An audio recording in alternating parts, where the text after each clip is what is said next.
आज हम लोग डिस्कस करेंगे एटम्स के बारे में।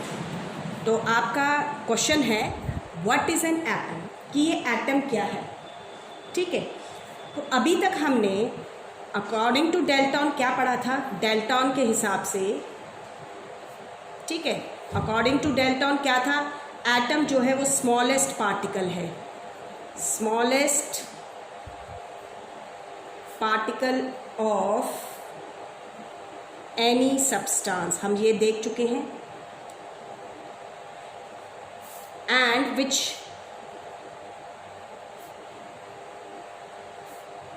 Takes part in chemical reaction, जो केमिकल रिएक्शन में पार्टिसिपेट करता है, हमने ये पढ़ा है। ठीक है, इतना हम पढ़ चुके हैं कि एटम ये होता है। तो अब हम ये देखते हैं कि जैसे बच्चे आप लोगों ने बायो का चैप्टर पढ़ा है कि आपकी जो लिविंग बीइंग्स होते हैं उनकी जो सबसे छोटी जो यूनिट है जो किसी भी लिविंग स्ट्रक्चर को बनाती है वो क्या है, सेल है। ठीक है, इसी तरीके से आपने देखा होगा कि जो मैसन है, मैसन मिस्त्री जो बिल्डिंग्स बनाता है, तो वो सबसे पहले दीवार बनाता है। और आप सभी को पता है वो दीवार कैसे बनाता है, ब्रिक्स की हेल्प से। वो ब्रिक्स को लगाता है, दीवार बनाता है। 3-4 जब दीवार बन जाती है, 4 दीवारी हो जाती है, 4 वॉल्स बन जाती हैं, तो एक कमरा बनता है आपका। जब बहुत सारे कमरे बन जाते हैं तो एक बिल्डिंग बनती है। ठीक है, तो उस बिल्डिंग की जो बिल्डिंग ब्लॉक है, उस इतनी बड़ी जो इमारत कंस्ट्रक्ट होके खड़ी होती है, तो उसकी बिल्डिंग ब्लॉक क्या है, हमने क्या देखा, एक छोटी सी ब्रिक। आ गई बात समझ में। ठीक उसी तरीके से हम ये कह सकते हैं कि जो हमारा मैटर है, आ गई बात समझ में, जो मैटर है उसका बिल्डिंग ब्लॉक्स कौन है, जो भी मैटर है आपका, जिस भी तरह का है, वो चाहे एलिमेंट है, कंपाउंड है, चाहे वो सॉलिड स्टेट में है, चाहे लिक्विड स्टेट में है, तो जो मैटर है उसका बिल्डिंग ब्लॉक्स कौन है, एटम्स। आ गई बात समझ में। तो हम क्या कह सकते हैं कि एटम जो है, atom is the smallest, atom is the smallest unit of the matter that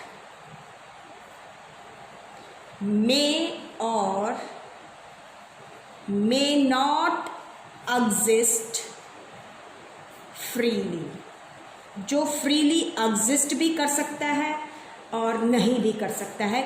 इसको हम अभी डिस्कस भी करेंगे। ठीक है, तो एटम्स यानी कि बिल्डिंग ब्लॉक्स हैं। जैसे लिविंग बीइंग्स के बिल्डिंग ब्लॉक्स सेल्स होते हैं, ऐसे ही नॉन लिविंग थिंग के यानी मैटर के जो बिल्डिंग ब्लॉक्स हैं वो कौन है, एटम्स हैं।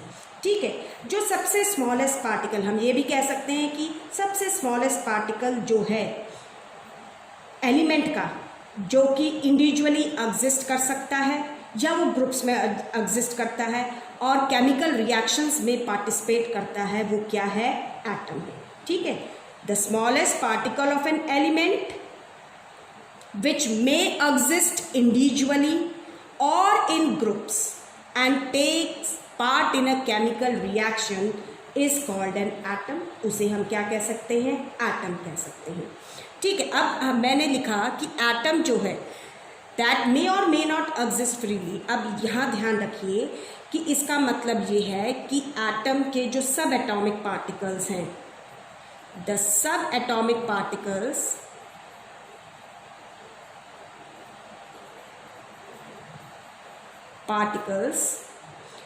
cannot exist independently। जो एटम को बनाने वाले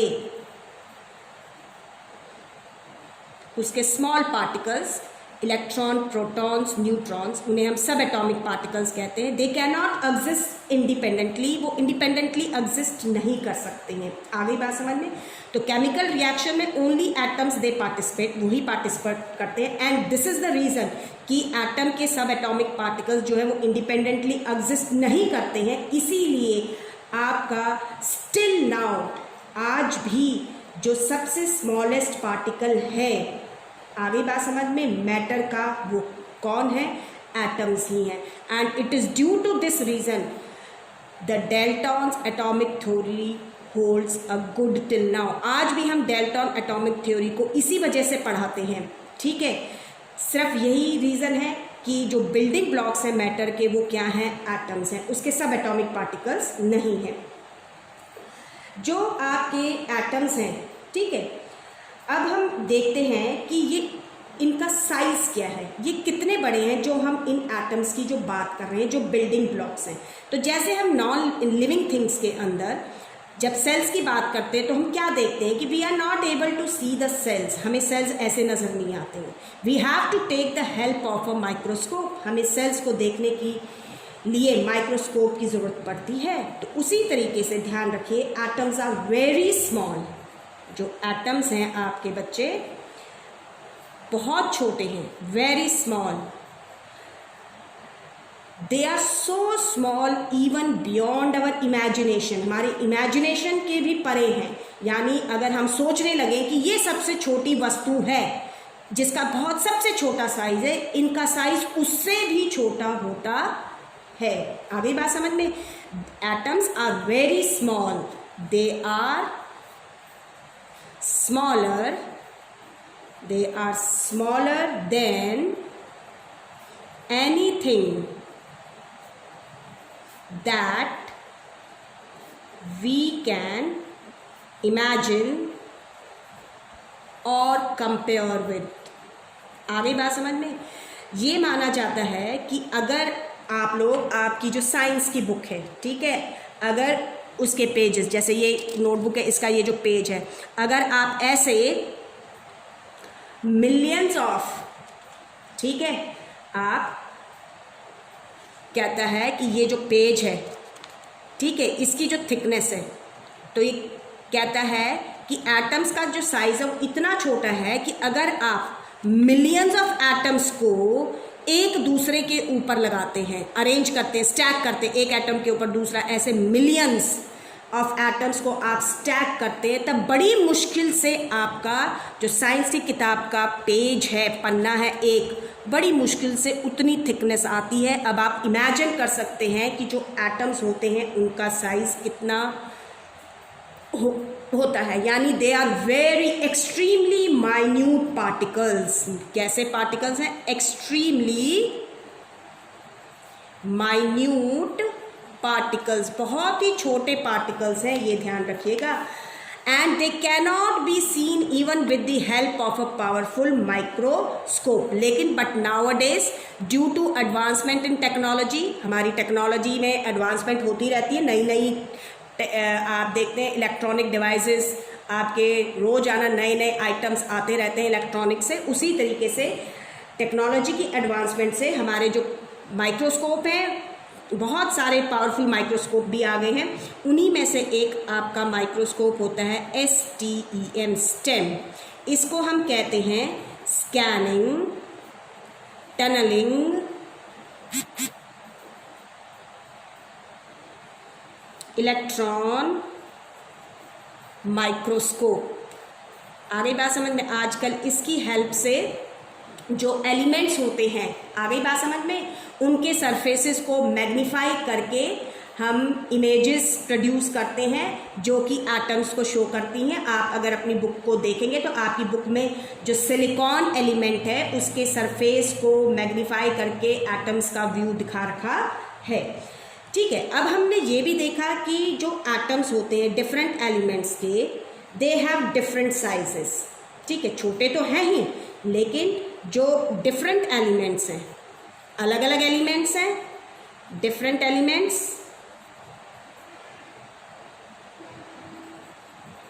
atoms are of different sizes, वो अलग अलग साइजेस के होते हैं, ठीक है। तो हम जनरली जो एटम्स होते हैं उनके साइज को कैसे रिप्रेजेंट करते हैं? उसके रेडियस से, ठीक है। तो साइज ऑफ एन एटम जो है, साइज ऑफ एन एटम, हम इसको रिप्रेजेंट करते हैं किससे? Is represented is represented by its radius, उसके रेडियस के द्वारा हम उसको रिप्रेजेंट करते हैं, जिसे हम क्या कहते हैं, which is known as atomic radius. इसे हम एटॉमिक रेडियस कहते हैं। एंड जो एटॉमिक रेडियस, क्योंकि हम एटॉमिक रेडियस इसलिए कह रहे हैं क्योंकि generally we think that the atoms they are spherical in shape, spherical shape के होते हैं। तो जो साइज होता है स्फेयर का, हम उसको रेडियस के थ्रू मेजर करते हैं। तो इसीलिए हम क्या कहते हैं कि जो साइज़ है एटम का, हम उसको रेडियस, उसके रेडियस से रिप्रेजेंट करते हैं। यानी कि अगर ये कोई एक एटम है तो इसके सेंटर से यहाँ तक का जो होगा it will give the size, तो इसको हम एटॉमिक रेडियस कहते हैं। एंड इट इज़ मेजर्ड इन, हम इसको मेजर करते हैं एटॉमिक रेडियस। जैसे हम आप जब नोटबुक में सर्कल वगैरह ड्रॉ करते हो, स्फेयर वगैरह ड्रॉ करने की कोशिश करते हैं, तो आप रेडियस को मीटर में, सेंटीमीटर में, ऐसे, तो हम एटॉमिक रेडियस को मेजर करते हैं। It is measured in nanometre. Nanometre एक छोटी यूनिट है, स्मॉल यूनिट है नैनोमीटर। इसको, इसका सिंबल होता है स्मॉल एन स्मॉल एम, ठीक है। Nanometre it is the unit in which the atomic radius is measured. इसके अलावा भी छोटी यूनिट्स होती हैं, जैसे पिकोमीटर भी यूज़ कर लिया जाता है।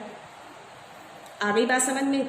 Small P M, picometre. It is also use to measure the atomic radius. Generally हम मेजर कर रहे हैं नैनोमीटर में, एक स्मॉल यूनिट है। और आपको पता होना चाहिए कि एक नैनोमीटर में 10⁻⁻⁹ मीटर, यानी कि 1/10⁻⁹ मीटर्स होते हैं। एक मीटर के अंदर 10⁻⁹ नैनोमीटर होते हैं। पिकोमीटर में आपका 1 पिकोमीटर जो होता है it is equal to 10⁻⁻12 metre के बराबर होता है, ये ध्यान रखिएगा। तो नैनोमीटर में मेजर करते हैं। और जो कैलकुलेशंस की गई, ठीक है, तो कैलकुलेशंस के बेसिस पे ये पाया गया कि जो साइज होता है, the size of atoms, the size of atoms are of order, और ये पाया गया कि जो एटम का साइज है वो, उनका ऑर्डर क्या है, are of order 10⁻⁻10 metre order का है। और जो हाइड्रोजन का एटम होता है वो सबसे स्मॉलेस्ट कंसिडर किया जाता है। हाइड्रोजन एटम क्या माना जाता है, it is the smallest atom. Hydrogen का एटम आपका सबसे छोटा एटम है, स्मॉलेस्ट एटम है। आगे बात समझ में? अब आगे हम देखते हैं कि ये जो एटम्स हैं जो इतने छोटे साइज के हैं, आगे बात समझ में, इतने छोटा साइज है कि we are not able to see them, हम उन्हें देख नहीं सकते हैं नेकेड आई से। तो हम इतना क्यों सोचते हैं इसके बारे में? Why should we take care of them? हम इनके बारे में इतने क्यों जानकारी हासिल कर रहे हैं जब ये इतने छोटे हैं? तो ध्यान रखिए, इसका कारण ये है कि जो हमारा सबसे पहले एंटायर यूनिवर्स, हमारा पूरा का पूरा यूनिवर्स जो है वो बना हुआ है। Entire universe is made up of atoms, वो एटम्स का बना हुआ है। आगे बात समझ में? Though we might not be able to see atoms, हम इनको देख नहीं सकते हैं, लेकिन though we might not be able to see them, ठीक है, दे आर देयर, ये एग्जिस्ट कर रहे हैं, they are there and are constantly, और ये लगातार क्या कर रहे हैं, अफेक्ट डाल रहे हैं, they are affecting us all in every way, हर एक तरीके से इनका असर हम पर पड़ता है, इसीलिए हम इनकी स्टडी करते हैं। अब जो एटम्स हैं, ध्यान रखिए, मोस्ट एलिमेंट्स, हमारे अधिकतर जो एलिमेंट्स हैं उनके एटम्स जो हैं वो इंडिपेंडेंटली एग्जिस्ट नहीं करते हैं, ठीक है। एटम्स ऑफ मोस्ट एलिमेंट्स, कुछ एलिमेंट्स हैं उनके एटम्स इंडिपेंडेंटली एग्जिस्ट करते हैं, ध्यान रखिए, are not able to exist independently, स्वतंत्र नहीं, फ्री एग्जिस्ट नहीं करते हैं। आगे बात समझ में? तो इट मीन्स वो कैसे एग्जिस्ट करते हैं? They exist in, independently exist भी कर रहे हैं तो कैसे एग्जिस्ट कर रहे हैं? It means they are existing in combined state. कौन सी स्टेट में पाए जाते हैं? कंबाइंड स्टेट में पाए जाते हैं। अब ये कंबाइंड स्टेट क्या हो सकती है? That is in molecular form या मॉलिक्यूलर फॉर्म में पाए जाते हैं। Combined state generally molecular forms है, लेकिन आयंस की फॉर्म में भी पाए जा सकते हैं।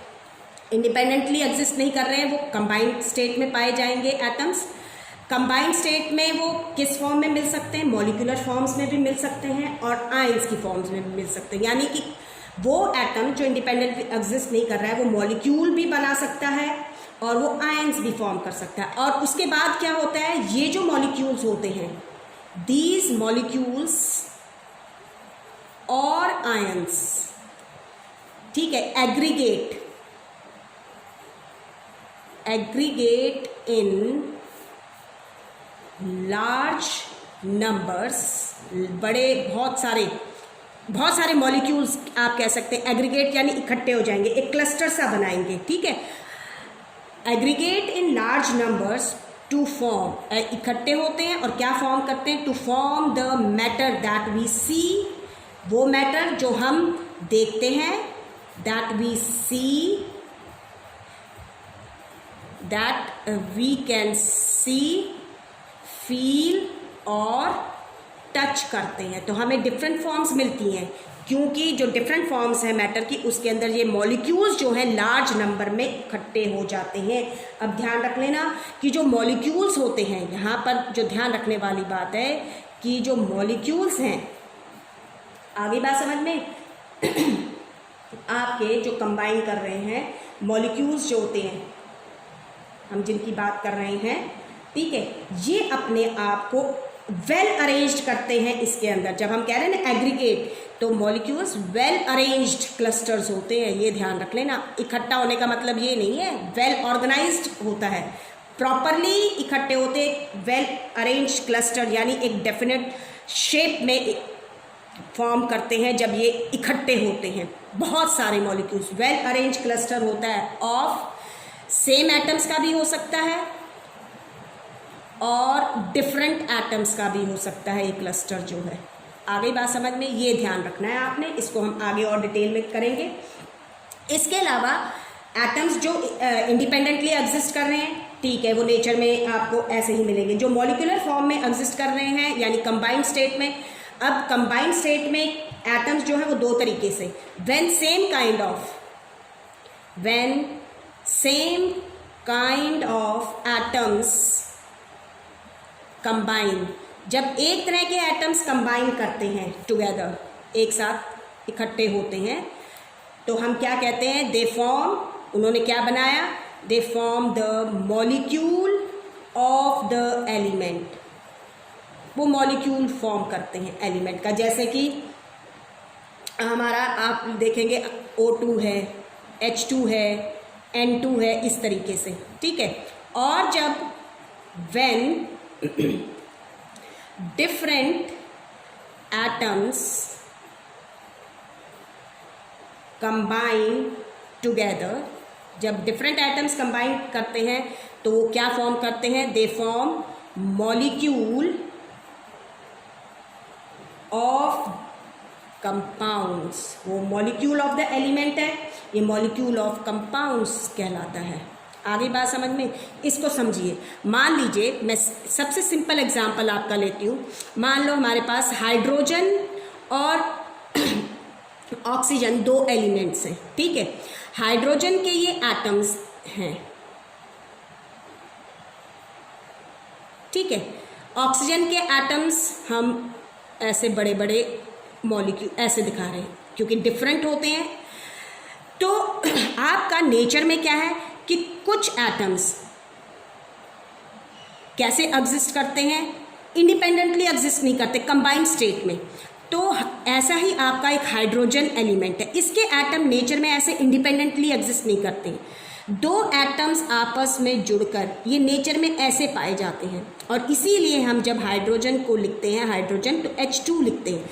टू एटम्स ऐसे एग्जिस्ट करते हैं जुड़कर, तो ये क्या है आपका मॉलिक्यूल ऑफ द एलिमेंट कहलाएगा, क्योंकि सेम एटम्स कंबाइन कर गए और ये आपका एक मॉलिक्यूल बना, किसका, हाइड्रोजन एलिमेंट का। ठीक है, ऐसे ऑक्सीजन का है। ऑक्सीजन नेचर में जो है वो उसके एटम इंडिपेंडेंटली एग्जिस्ट नहीं करते।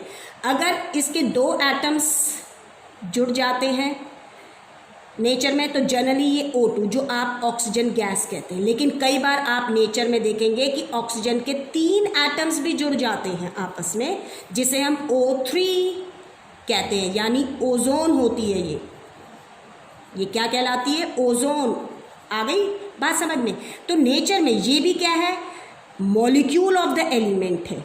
ठीक है, वहीं पर हम जब हाइड्रोजन और ऑक्सीजन के एटम को कंबाइन करते हैं तो एक हम पढ़ाते हैं वाटर।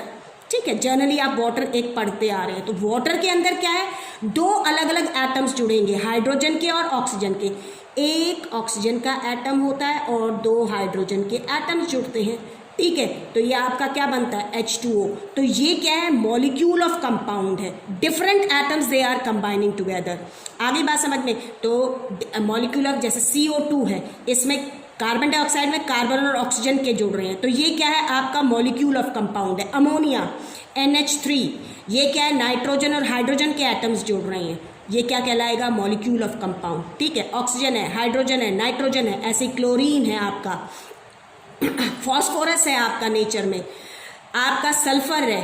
ठीक है, तो ये जितने नंबर लिखे हैं उतने एटम्स आपस में जुड़ते हैं, तब ये मॉलिक्यूलर कंबाइंड स्टेट में एग्जिस्ट करते हैं। तो इन्हें हम क्या कहते हैं, मॉलिक्यूल ऑफ द एलिमेंट। तो this is all about the atoms. ये हमने आज एटम्स के बारे में देखा। नेक्स्ट हम टॉपिक आगे फिर बढ़ाएंगे इसके बारे में। ठीक है, this is all about atoms.